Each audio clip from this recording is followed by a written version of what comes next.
예, 안녕하세요. 저는 한국해양수산개발원의 한기욱이라고 합니다. 일단 이렇게 만나 뵙게 돼서 반갑고요.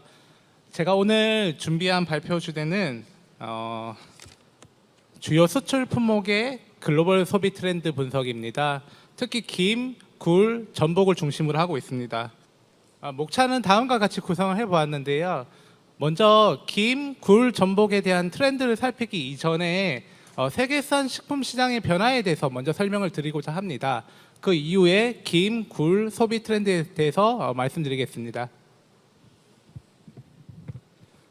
먼저 세계산 식품 시장에 대한 이해인데요. 오늘은 제가 전반적으로 개괄적인 부분에서 설명을 드리고자 합니다. 아마 오늘 발표를 들으시면은 실제 지금 세계 시장이 어떻게 변화되고 있는지를 머릿속에 각인시키는 데 많은 도움이 되실 거예요. 우선 첫 번째, FAO는 지난 60여 년간, 그러니까 1960년도부터 2020년도까지 연평균 3.0%의 수산물 소비 시장 성장세를 기록하고 있다고 합니다. 이 말인즉 인구 성장률이 보통 한 1.6% 정도 돼요.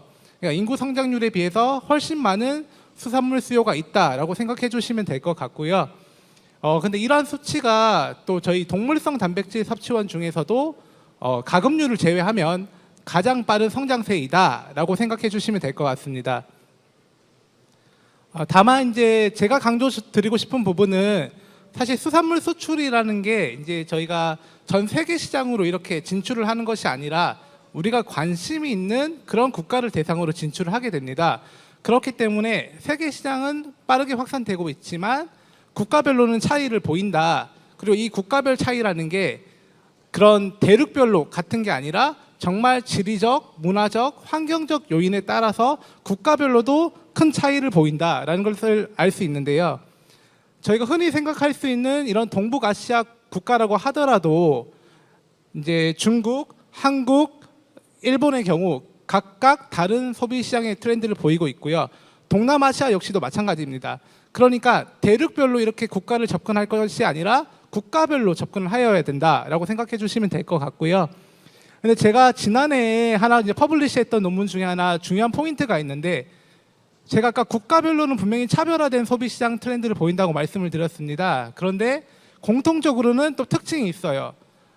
분명히 문화적, 지리적, 환경적 요인에 따라서 소비 트렌드는 차이를 보이지만 공통적으로는 S자 커브 형태로 성장을 한다는 것입니다.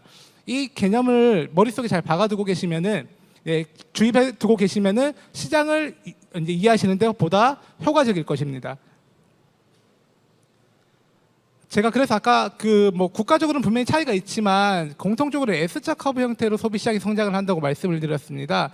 실제로 우리 수많은 국가를 이제 그렇게 그룹핑을 좀 해보았고요. 실제로는 이렇게 성장을 하기 직전인 도입기, 그리고 성장을 보이는 그런 국가들의 모임, 그리고 이제 성장기를 넘어서 성숙 단계를 보이는 그런 국가의 그룹, 마지막은 빠르게 성장을 했다가 감소하는 국가의 그룹, 이렇게 나눌 수가 있습니다. 저는 이 그룹을 이제 도입, 성장, 성숙, 감소 이렇게 구분을 하고 있고요. 지금 여기 계신 분들은 시장이 성장되고 있는 그런 시장을 중심으로 진출하는 것이 아무래도 더 관심이 있으실 거기 때문에 이 네 가지 그룹 중에서도 성장 단계에 있는 그런 국가의 집단, 그리고 성숙 단계에 있는 그런 국가의 집단을 대상으로 해서 진출을 하는 것이 바람직하다라고 생각하실 수 있습니다. 이제 제가 하나 또 말씀드리고 싶은 부분이 있는데요. 사실 아까 제가 방금 첫 번째 장에서 세계 수산물 소비 시장은 빠르게 성장하고 있다고 말씀을 드렸습니다.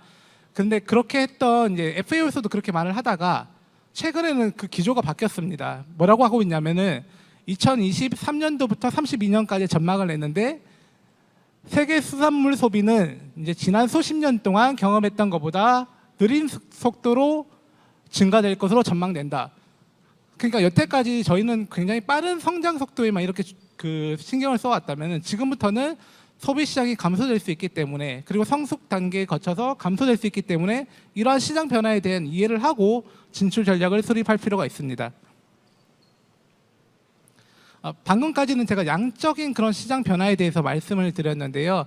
질적인 변화에 대해서도 말씀을 드리도록 하겠습니다. 이제 이러한 질적인 변화를 그럼 어떻게 너희가 판단할 것인가가 중요한 포인트가 될 수 있는데요. 일단 저희 센터에서는 이제 뉴스 기사, 그러니까 세계에 있는 한 8만여 개 정도 되는 소스가 있는 그런 뉴스 기사를 활용을 해서 분석을 했고요. 그래서 실제로 세계 수산식품 시장과 관련해서는 이제 어떤 그런 시장 변화가 있는지를 살펴보았습니다. 지금 자료를 살펴보시면은 키워드 분석을 수행한 결과를 확인하실 수 있는데요. 제가 간략히 좀 설명을 드리면은 일단 전반적으로 세계 수산식품 시장은 건강과 밀접한 관계가 있다라고 생각해 주시면 될 것 같고요. 그래서 지금처럼 헬스라는 키워드가 연도 상관없이 이렇게 다 기입이 되어 있습니다. 다음으로 이제 중요한 포인트는 뭐냐면은 그럼 연도별로 세계 수산식품 시장은 어떻게 변화가 되었고 우리는 이걸 어떻게 활용할 것인가가 중요할 수 있는데요. 거기에 대해서 말씀을 드리면은 2019년도까지만 해도 세계 수산식품 시장은 뭐 그런 건강적인 이슈뿐만 아니라 관세가 중요한 그런 핵심 키워드가 되었던 해입니다. 아시는 것처럼 2019년도는 이제 미중 무역 분쟁이 있었던 해이기도 하고요. 그렇다 보니까 이제 건강 이외에도 이제 그런 관세와 관련된 키워드가 큰 관심을 받은 것을 확인할 수 있고 2020년도, 21년도의 경우는 이제 뭐 물론 다 이것도 잘 아실 겁니다. 코로나 바이러스가 발생이 되었고 21년까지 영향을 미쳤습니다. 그렇다 보니까 20년도에는 이제 그런 코로나 바이러스와 관련된 키워드가 다 중심이 되어 있고요. 21년도는 재미있는 것이 제가 왜 이슈를 중요시 생각을 해야 되냐고 말씀을 드리냐면 이슈가 발생을 하게 됩니다. 그럼 시장은 자연스럽게 거기에 대한 대응을 하게 돼요. 코로나 이슈가 발생을 하니까 이제 그에 따라서 플라스틱 사용량이 늘어납니다. 이제 플라스틱 사용량이 늘어나니까 플라스틱 사용에 대한 문제 제기가 이루어지게 됩니다. 그래서 21년도는 이제 플라스틱 소비량이 많아지면서 그에 대한 문제를 주로 많이 다루고 있어요. 그럼 이제 2022년도는 또 어떨 것인가? 2022년도는 코로나 이슈가 조금 잠잠해진 해입니다. 그렇다 보니까 다시 시장 본연의 기능에 대해서 관심을 많이 가지게 되고요. 그에 따라서 이렇게 푸드마켓이라든지 시장 기능과 관련된 키워드들이 많이 이제 활성화되고 있었고, 동시에 식품 산업이 이제 관심을 받게 되니까 가공 산업과 관련된 키워드들이 많이 도출되었습니다. 그러면 또 이제 2023년도는 또 어떨까? 최근 트렌드도 살펴봤는데요. 아까 제가 2019년도는 건강 관련된 뭐 관세 관련된 이야기가 나오다가 20년도는 코로나, 21년도는 코로나 대응한 시장 움직임, 22년도는 코로나가 없어지고 이제 다시 시장 기능이 강화되고 이제 그 시장 기능이 2023년도는 더 강화됩니다. 보다 상세하게 상세한 이제 키워드들이 도출이 되고요. 식품 가공이라든지 패키징이라든지 이제 보다 상세한 그런 이제 핵심 키워드들이 도출되는 것을 확인할 수 있고요. 이러한 트렌드를 저희가 파악을 할 수 있게 되면 우리는 이러한 시장의 변화를 앞으로 따라가게 될 거니까 이에 맞춰서 제품을 개발을 해야겠다라고 생각하실 수 있습니다. 지금까지는 제가 이제 글로벌 소비 시장에 대한 말씀을 드렸었는데요. 다음 이제 수출에 대해서 간략히 좀 말씀을 드리고자 합니다. 지금 이 부분이 무엇을 의미를 하냐면 2000년도 이래로 관세가 어느 정도 이제 완화되기 시작하면서 많은 국가들이 이제 수출 시장에 대한 관심을 가지게 됩니다. 그만큼 다양한 국가들이 수출 시장에 진입을 한다는 것을 의미를 하고요. 또 한편으로는 아까 제가 세계 수산물 소비 시장은 S자 형태로 이렇게 성장을 한다고 말씀을 드렸습니다. 선진국들이 주로 시장을 살펴보시면 성숙이라든지 감소된 단계에 있는 국가들이 많게 됩니다. 그 말인즉 그러한 국가들도 결국 자국 산업에 대한 보호를 해야 될 부분이 있고요. 그러면 당연히 관세를 높일 수 없기 때문에 높일 수 있는 그런 장벽이 위생 안전 기준을 높이게 됩니다. 그리고 그 국가들도 동시에 수출 시장으로 나오게 돼요. 이 말인즉 결국 수출 시장에서 경쟁이 굉장히 중요한 키워드가 될 것이다 라고 생각해 주시면 될 것 같습니다. 그래서 저희 센터에서도 이러한 부분들을 어떻게 타개할 것인지에 대한 고민을 많이 하고 있고요. 그래서 23년도의 경우는 이제 또 관련된 보고서를 지금 발간을 할 예정이고, 이 부분에 대해서도 간략히 말씀을 드리면 아까 저희 세계 선물 소비 시장은 둔화가 될 것이고 이제 소비 시장은 다양화 고도화 될 것이라고 말씀을 드렸습니다. 그러면 한국은 어떻게 차별화를 해야 되나에 대한 이제 그 포인트가 저희가 이제 고민을 해야 되는 포인트라고 할 수 있는데요. 그렇게 말씀을 드리는 이유가 우리의 경쟁국과 비교를 해야 됩니다. 우리의 경쟁국이라고 할 수 있으면 이제 아세안이 있을 거고요. EU가 있을 수가 있어요. 근데 아세안과 비교했을 땐 한국산 수산물이 가격 경쟁력에서 우위를 점하기는 어렵습니다. 그럼 EU와 비교를 했을 때 우리가 그럼 품질 경쟁력이 높을 수 있나? 그 부분도 현재까지는 여류에 있다고 봐요. 여기서 더 문제는 뭐냐면은 그러면 우리가 아세안보다는 품질 경쟁력이 높은가에 대한 또 고민을 해야 되는데요. 이 아세안이라는 나라는 수산업이 굉장히 중요한 나라예요. 이 나라들은 원물을 수입을 해서 가공을 해서 다시 EU로 수출을 하는 나라들입니다. EU로 수출하려면 EU에서 요구하는 기준을 맞춰야 돼요. 그만큼 품질이 높아진다는 것을 의미합니다. 그 상황이 이제 한국이 어려운 포인트라는 거예요. 그렇기 때문에 지금과 같은 자리를 마련하게 되는 겁니다. 그래서 지금과 같은 오늘과 같은 자리가 지금 마련이 되었다라고 생각하시면 될 것 같고요.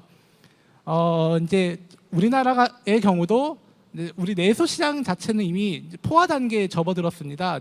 내수 시장이 앞으로 양적으로 커지기는 어려워요. 그러면 결국에는 수출 시장으로 나아갈 수밖에 없습니다. 이런 상태에서 마침 우리의 그 노력이든 김 시장이 성장이 되고 있고 수출 역시도 많이 늘어나고 있습니다. 그 결과가 결국 높은 목표 설정까지 이루어지게 되고요. 이제 해양수산부의 경우는 2027년도 수산물 수출 목표를 45억 달러로 설정을 했고요. 이제 이를 달성하기 위해서 이제 글로벌 시장 선도 K 블루푸드 수출 전략을 수립하였습니다. 이제 이때 주요 핵심 품목으로는 이제 김과 굴, 전복을 지정을 하고 있고요. 그렇기 때문에 저희 센터에서는 김, 굴, 전복 제품과 관련해서 세계 트렌드는 어떻게 변화되고 있고 우리는 이러한 시장을 어떻게 극복을 해야 될 것인지에 대한 고민을 했습니다. 그럼 이제 본격적으로 이제 김, 굴, 전복에 대한 소비 트렌드를 말씀드릴 텐데요. 저희가 이제 분석했던 방법은 아까 앞선 방식과 유사합니다. 대신에 이제 저희 센터의 경우는 최대한 데이터 중심의 해석을 하려고 했고요. 빅데이터를 기반으로 데이터를 추출하고 이 데이터에 기반을 해서 해석을 하게 됩니다. 그래서 이제 김 시장을 살펴보니까 이 역시도 이제 세계 8만여 개 정도 되는 그 유수 소스에서 추출한 걸 갖고 저희가 분석을 한 건데 김의 경우는 2019년까지만 해도 일식과 관련된 키워드들이 많이 도출돼요. 그 말인즉 지금에 와서야 23년에 와서야 스낵으로서의 그런 이제 인지도가 높아졌지만 19년까지만 해도 아직 일식과 관련된 키워드들이 많이 도출된다라고 생각해 주시면 될 것 같고요. 근데 시간이 지나면서 김에 대한 관심이 높아지는데 그 과정을 보시면은 김이 일식인 건 알겠어. 근데 이제 최근에는 그런 지속 가능에 대한 인식도도 높아지고 그렇다 보니까 그런 식품에 대한 인지도가 높아진 거였습니다. 그렇다 보니까 그 대안으로 김이 각광을 받기 시작을 했고요. 그럼 지속 가능한 식품인 것까지는 알겠는데 얘를 어떻게 먹어야 되냐? 다양한 활용도로까지도 넘어가요. 그러니까 김을 먹을 수 있는 방법이 무엇이 있는지 다양한 제품들이 이때 많이 개발이 됩니다. 그리고 나서 이제 2023년도가 되니까 김과 관련된 키워드를 도출해 보면 뭐가 나오냐면 포테이토 칩이 나와요. 왜 갑자기 또 포테이토 칩이 나오지? 라고 생각하실 수 있는데요. 김이 그만큼 대중화가 됐다라는 거예요. 세계적으로도 그만큼 대중화가 됐다라는 걸 의미를 하고 이때 포테이토 칩은 감자칩 안에 김을 같이 포함을 해서 판매를 한다든지 아니면 김이 감자튀김을 대체하는 건강식으로서의 가능성이 언급이 되고 있다라고 생각해 주시면 될 것 같고 이러한 이슈의 변화는 결국 우리 시장 변화와도 일치하는 경향이 많기 때문에 이러한 부분들을 계속 염두에 두시면 좋을 것 같습니다. 다만 이제 국가별로는 또 일부 차이가 있고요. 아무래도 이제 미국과 같은 나라는 김을 생산하는 나라가 아니다 보니까 이 김에 대한 소비와 관련돼서 특히 관심을 많이 가지고 있고 이제 건강이라든지 뭐 식이요법에 도움이 된다든지 채식, 뭐 스낵 이런 이제 단어들이 주로 많이 도출이 된 것을 확인할 수 있었고요. 일본 같은 경우는 이미 김을 오래전부터 먹던 나라이고 다양하게 소비를 하고 있습니다. 그렇다 보니까 뭐 샐러드, 초밥, 소바, 다시, 뭐 튀김, 오마카세 등 이제 그런 일식 문화와 연계된 김 소비와 관련된 키워드들이 많이 도출되었고 중국 같은 경우는 다양한 이제 미국과 일본 사이에서 해당되는 그런 키워드들이 도출되는 걸 확인할 수 있었습니다. 그러면 다음은 그럼 실제 출시되고 있는 제품은 어떠한가가 이제 궁금하시잖아요. 제가 아까 방금 말씀드린 거는 이슈를 중심으로 말씀을 드렸고 지금은 세계도 그 출시되고 있는 제품 DB를 보유하고 있는 또 그런 회사가 있어요. 그 자료를 활용을 해서 분석을 해보았는데 김의 경우는 일단 국가별로 살펴보니까 점점점 다양한 시장에서 제품이 출시되니까 이제 그런 기타국 그러니까 뭐 미국, 중국, 일본 중심에서 이제 지금은 다른 나라도 이렇게 또 출시가 많이 되고 있는 것을 확인할 수 있었고요. 근데 이런 과정에서 그러면 이제 다른 나라로 진출할 때 보통 강조하는 포인트들이 생기게 됩니다. 김 제품은 다른 제품과 비교해서 어떤 점이 우위에 있기 때문에 뭐 다른 그런 시장에서 관심을 가질 필요가 있다. 이런 소구점들을 개발을 해야 되는데요. 김 같은 경우는 이제 특정 기준이라고 해서 할랄 시장, 비건 시장을 이제 강조하는 제품들이 늘어나는 것을 확인할 수 있습니다. 최근에는 특히 이제 비건에 대한 강조 비중이 높은 것을 확인할 수 있고요. 그리고 아까 제가 이슈에서도 말씀드렸던 것처럼 김 제품이 관심을 갖게 된 주요한 포인트 중에 하나가 그런 그 이제 기후 변화라든지 이런 부분에 있어서도 도움을 줄 수 있는 식품으로서 이제 인지도가 많이 높아지니까 이것들을 이제 강조하는 그런 제품들이 늘어나고 있는 것을 확인할 수 있었습니다. 다음은 이제 저희 한국산 김을 수입하는 바이어 분들을 대상으로 설문을 또 진행을 했었고요. 세계 각지에 있는 바이어 분들을 토대로 이제 저희가 몇 가지 좀 중요하다고 생각되는 부분들만 지금 잘라서 나타내고 있는데 한국산 김을 떠올렸을 때 다른 나라에 비해서는 품질 경쟁력이 높다라고 보는 게 일반적이었고요. 대신에 가격 경쟁력은 낮다라고 보고 있는 부분이 있었고, 그럼 바이어 분들이 이제 한국산의 김에게 이제 요구하는 게 무엇이냐라고 했을 때는 품질 경쟁력을 계속해서 유지를 시켜줬으면 좋겠다. 그리고 해외 마케팅을 강화해줬으면 좋겠다라고 이렇게 언급을 했습니다. 보통 저희가 업체 조사나 이렇게 바이어 분들을 면담을 하게 되면요, 마케팅을 강화시켜달라는 분들이 잘 없어요. 오히려 당연히 본인들이 이제 그런 수입을 하는 데 있어서 여러 가지 뭐 가격을 낮춰줬으면 좋겠다 이런 요구는 많지만 지금처럼 마케팅을 강화시켜달라고 한다는 것은 그만큼 김의 잠재성을 높게 본다는 겁니다. 특히나 이제 그런 마케팅을 어떤 부분에서 더 강화를 시켜줬으면 좋겠다고 생각을 하냐면 지금과 같은 수산식품 박람회, 엑스포 등을 참가를 해서 그 한국산 김이 어떤 건지에 대한 인지도를 높여주면 효과적일 것 같다라고 이렇게 언급을 하고 있었고요. 품질 경쟁력과 관련해서는 김도 이제 인지도가 높아지니까 해조류 특유의 위생 기준이 있습니다. 이런 부분들로부터 앞으로 어떻게 위협을 해소할 건지에 대한 부분에 대한 준비를 해라 그런 요구들이 있었고요. 이제 다음은 이제 수출 전략에 대해서 말씀을 드려야 되는데 지금 사실 오늘 이 김만 해도 사실 뭐 30분 이렇게 말씀을 드릴 수도 있지만 오늘은 개괄적인 부분에서 말씀드린다고 아까 앞서 서두에 말씀드렸습니다. 그래서 일단 공통적으로 말씀드릴 수 있는 부분은 현재 김의 경우는 다른 수산식품과 달리 한국산이 차지하는 비중이 굉장히 높아요. 세계 시장에서 태국산을 제외하면은 거의 한국산이 중심이 되고 있다라고 생각하시면 되고 그만큼 시장을 선도하고 있기 때문에 선점자 효과를 활용할 필요가 있습니다.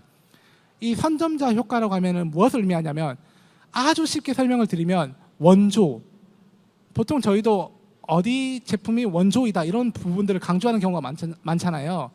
김 같은 경우도 이제 그런 다른 나라 국가와 비교했을 때 김 제품에서는 한국이 원조이다. 그리고 한국만의 그런 원조 포인트를 개발할 필요가 있어요. 왜냐하면 그런 포인트를 개발하게 되면 나중에 추후에 뭐 태국이라든지 뭐 일본이라든지 그런 국가들이 김 제품을 개발해서 따라온다고 하더라도 김이란 제품은 한국이 원조이기 때문에 거기서 얻는 프리미엄이 굉장히 강합니다. 그러니까 이런 포인트를 우리가 더 어떻게 더 개발을 해 나갈 것인지에 대한 고민이 필요하고요. 그 외에는 이제 국가별로는 분명히 차별화돼서 진출을 하셔야 되는데 뭐 아세안이라든지 중국과 같은 나라는 보통 가공을 같이 하거든요. 이런 나라에 진출하는 방법이랑 이제 미국, EU와 같이 소비만 하는 나라를 진출할 때는 좀 차별화돼서 고민을 하셔야 되고 그 부분들은 이제 자료를 가름하시면 될 것 같습니다. 다음은 이제 굴에 대해서 말씀을 드릴 예정인데요. 굴도 동일한 방식으로 분석을 했습니다. 아까 제가 김의 경우는 그런 트렌드의 변화를 제가 말씀을 드렸어요. 처음에는 뭐 일식 중심의 그런 시장이 형성이 되어 있다가 지속 가능에 대한 인식도가 높아지고 다양한 활용도에 대한 관심이 높아지고 이후에 이제 스낵으로까지 이렇게 자연스럽게 이렇게 흘러갔다면 굴은 그렇다고 볼 수는 없어요. 굴은 연도에 따라서 특정 이슈화되면 어떤 경우는 건강이 강조되고 어떤 경우는 지속 가능성이 강조되고 어떤 경우는 또 위생 안전이 강조됩니다. 이 트렌드가 연속성이 있다라고 보기 어려운 이유는 왜냐하면은 김 시장은 성장이 되고 있는 시장이에요. 성장이 되고 있는 시장의 이슈와 이미 어느 정도 성숙 국면에 있는 시장의 이슈는 좀 또 차별화될 필요가 있거든요. 결론적으로는 이제 굴 같은 경우는 그런 건강, 지속 가능, 위생 안전 이 이슈가 계속 나온다. 뭐 연도에 따라 차이는 있지만 지속적으로 이런 이슈로부터 벗어날 수 없다라고 생각해 주시면 될 것 같고요.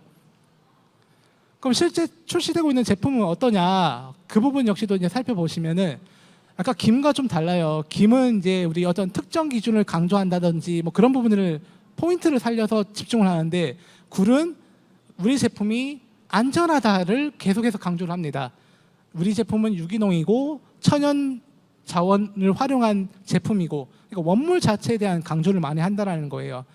그만큼 이제 굴의 경우는 이렇게 원물의 안정성을 강화를 시킬 필요가 있다라고 생각하시면 될 것 같고요.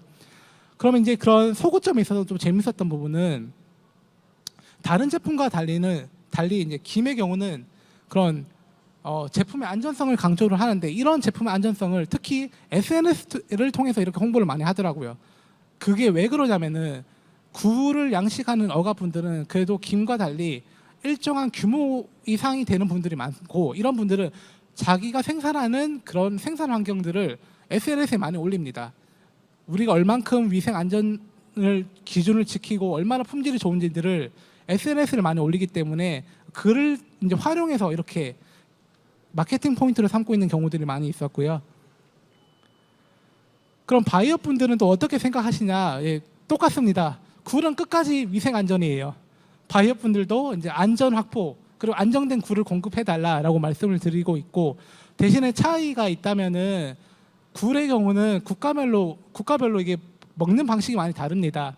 이제 뭐 일본이라든지 중화권 같은 경우는 튀김용, 탕, 뭐 굴 형태로 이렇게 소비를 많이 하고 미국 같은 경우는 이제 그런 오이스터 바라든지 그렇게 술안주로 소비를 많이 해요. 그러니까 이런 용도를 고려를 해서 국가별로 진출 전략을 수립할 필요가 있고요. 앞서 동일하게 이런 부분들을 저희가 다 종합적으로 고려해서 어떻게 수출을 해야 되냐를 살펴보니 결국에는 위생 안전 부분에 대한 강화는 역시 지나침이 없다고 볼 수 있고요. 추가적으로 국가별 용도를 고려해서 진출을 해야 된다. 분명히 차별화된 시장입니다. 김의 경우는 일부 차이는 있을 수 있지만 전반적으로 스낵에 대한 요구가 높다면 굴은 어떻게 소비하는지 그 용도가 차별화되어 있기 때문에 그에 해당되는 목적에 맞춰서 진출을 해야 된다라고 생각해 주시면 되고 특히 굴 같은 경우는 안전은 당연히 그렇다 치는데 안정적인 공급 부분도 마찬가지예요. 아무리 안전을 보장한 굴이라고 하더라도 보통 이제 바이어 분들은 대량의 굴을 이렇게 수요를 안정적으로 받고 싶어 하기 때문에 이걸 어떻게 우리가 종합적으로 고민해서 안정적으로 공급할 수 있을지 이 부분은 이제 조직화라든지 그런 부분들을 더 고려해서 대응을 할 필요가 있다라고 생각해 주시면 될 것 같습니다. 지금 마지막으로 이제 전복 말씀드리고 이제 발표 마칠 건데요. 전복 역시도 이제 말씀을 드릴 부분이 있는데 제가 아까 김 시장의 경우는 이제 성장 단계에 있는 시장이다. 굴 같은 경우는 성숙 국면에 있다. 전복은 초기 단계입니다. 그만큼 잠재성은 높은 시장이 맞는데 아직 세계 시장에서 인지도가 높지는 않아요. 전복을 아는 국가가 그렇게 많지 않아요. 그래서 실제로 저희가 이제 이슈 분석을 해봐도 생산 환경과 관련된 그런 키워드들이 많이 도출되다가 정말 최근에 오니까 이제 전복에 대한 인지도가 높아지면서 그럼 전복을 어떻게 먹어야 되는지 그런 조리법에 대한 관심이 늘고 있는 것을 확인할 수 있었습니다. 국가별로도 차이가 있고요. 아무래도 이제 전복을 생산할 수 있는 국가들을 그런 뭐 전복의 생산 환경이라든지 그런 소비에 대해서 같이 고려를 한다면 이제 베트남과 같이 전복을 주력으로 생산하지 않는 국가들의 경우는 소비의 한정에서 관심을 많이 갖고 있다라고 생각해 주시면 좋을 것 같고요. 실제 출시되고 있는 제품을 또 살펴보면은 제가 아까 전복의 경우는 아직 초기 시장에 있다라고 말씀을 드렸고 실제로 출시되고 있는 제품이 아직 많다고 보기는 어렵습니다. 그런데 최근에 이제 요리법에 대한 이제 관심이 많이 늘고 있다고 했던 것처럼 출시되고 있는 그런 제품들의 개수가 급격히 늘어나고 있습니다. 보시면은 2010년까지만 해도 4개밖에 저희가 이렇게 집계가 안 되던 전복 제품들이 2022년도에 이르서니까 80개 정도가 집계될 만큼 신제품이 많이 나오고 있다는 거예요. 그만큼 전복에 대한 인지도가 높아지고 있다라고 생각해 주시면 좋을 것 같고 주로 이제 출시되고 있는 전복 제품의 형태는 이제 통조림 형태가 많습니다. 중국산이 지금 현재로서는 많이 차지하고 있는데 지금 아마 오늘 여기 그 저희 엑스포 이렇게 둘러보시면 아시겠지만 전복 관련된 제품들이 최근에 많이 출시되고 있어요. 단순히 이제 그거를 우리가 흔히 편하게 먹게끔 이렇게 소분하는 형태를 넘어서 뭐 전복 차우더라든지 뭐 이거를 활용한 다양한 제품들이 많이 출시되고 있는 것처럼 이거를 이제 전복을 우리가 어떻게 이제 해외 소비자들로 하여금 친숙하게 만들고 제품을 공급할 수 있게 할 수 있을까에 대한 고민이 필요하다라고 생각해 주시면 될 것 같고 바이어 분들 역시 이제 요구하는 부분들은 전복에 대해서 활전복도 좋긴 한데 보다 합리적인 그런 우리가 쉽게 보관이 가능한 제품 형태를 공급을 해줬으면 좋겠다라는 요구가 많습니다. 전복이 아무리 좋은 제품이라고 하지만 가격이 높게 되면은 그만큼 바이어 분들 입장에서는 이제 활용하는데 어려움이 있고요. 이 부분은 이제 물론 가격이 프리미엄 제품으로서 인지도를 계속 갖는 것도 중요하지만 바이어들이 요구하는 부분을 잘 고려한 만약에 우리가 그런 활전복 형태로 수출할 형태가 아닌 전복이라면 어떻게 하면 가격을 더 다운시켜서 이거를 가공품 형태로 제품을 출시할 수 있을지 그런 부분들에 대한 고민이 필요하다라고 생각하시면 될 것 같고요. 이제 마지막으로 이제 말씀드릴 부분들인데 아까 전복 같은 경우는 초기 시장 단계에 있다고 말씀을 드렸습니다. 이제 시장을 확대하고 있는 그런 제품이라고 생각하실 수 있고요. 그리고 제품이 요구하는 그런 국가별로 요구하는 그런 용도가 많이 다릅니다. 그런 부분들에 대한 고민이 필요하고 그 용도에 맞는 제품을 공급하고 어떻게 하면 전복 소비자들이 더 보다 친숙함을 느끼게 할 수 있을지 그런 부분들이 필요하다라고 생각해 주시면 좋을 것 같습니다. 네, 제 발표는 여기까지이고요. 뭐 내년에는 이제 이러한 부분들을 더 구체화해가지고 저뿐만 아니라 뭐 김과 관련해서 김 현지를 찾아가서 발표를 한다든지 보다 상세하게 더 이제 전복 같은 경우도 이제 전복에 맞는 그런 산지 찾아가서 이런 부분들을 더 강화해서 이제 발표를 한다든지 그런 부분들을 더 앞으로 저희가 주력을 하려고 생각을 하고 있거든요. 그때마다 더 많이 관심 가져주시면 좋을 것 같고 질문 있으시면은 또 추후에 연락 주시면 답변 드릴 수 있도록 하겠습니다. 네, 여기까지입니다. 감사합니다.